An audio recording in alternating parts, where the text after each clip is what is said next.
बिस्मिल्लाहिर्रहमानिर्रहीम अस्सलामु अलैकुम व रहमतुल्लाहि व बरकातुहू जी नाज़रीन, अज के व्लॉग के विच मैं तुहानू एक पाकिस्तान की सन 1972 फिल्म बनी सी सरदार दी बाजी।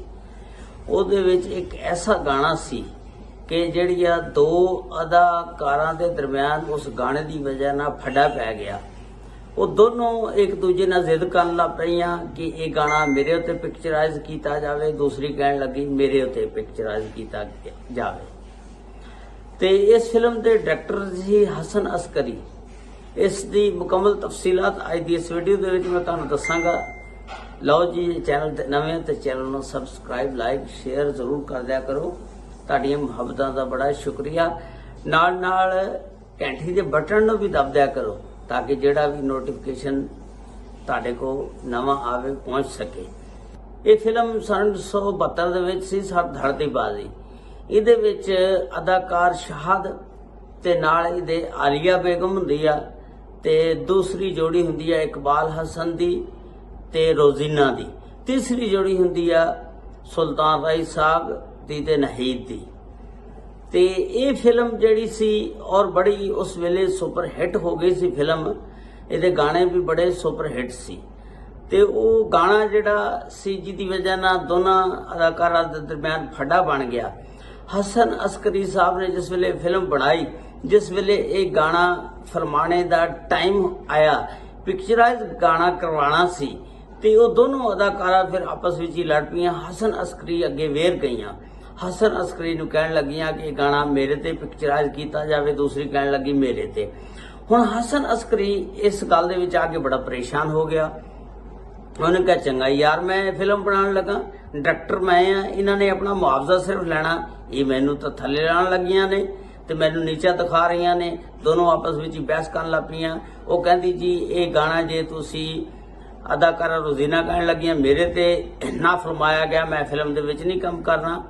और दूसरी फिर अदाकारा आलिया जिहड़ी सी कहन लगी अगर ये गाना मेरे ते ना फिल्माया गया तो मैं फिल्म दे विच नहीं काम करना। इस तरह फिर हसन अस्करी साहब परेशान हो गए।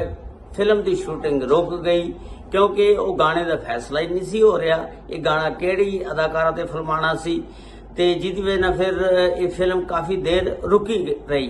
उस तो बाद हसन अस्करी साहब भी बड़े जिद्दी आदमी सी, एक किस्म के कह दो अनापरस्त से। उन्हें कहा चंगा फिल्म डायरैक्टर तो मैं ही हाँ ना, मैनू तुसी थले लाना चाहदियां ने, मैं तुहाडे थले नहीं लगांगा।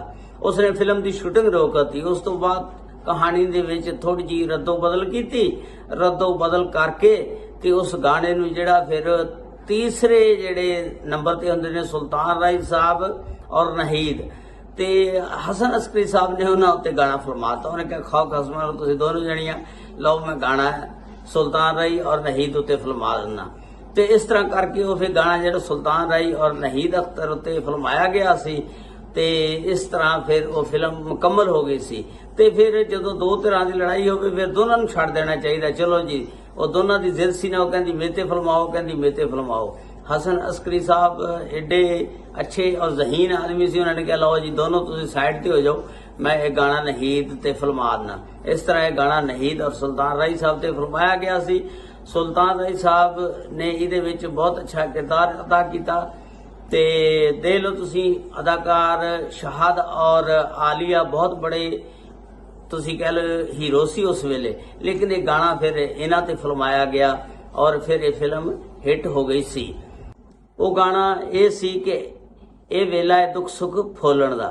अज वो तुहानूं मैं गाना सुणाना ते वो गाना सुनो ते मजे लो। अस्सलाम वालेकुम व रहमतुल्लाहि व बरकातहू।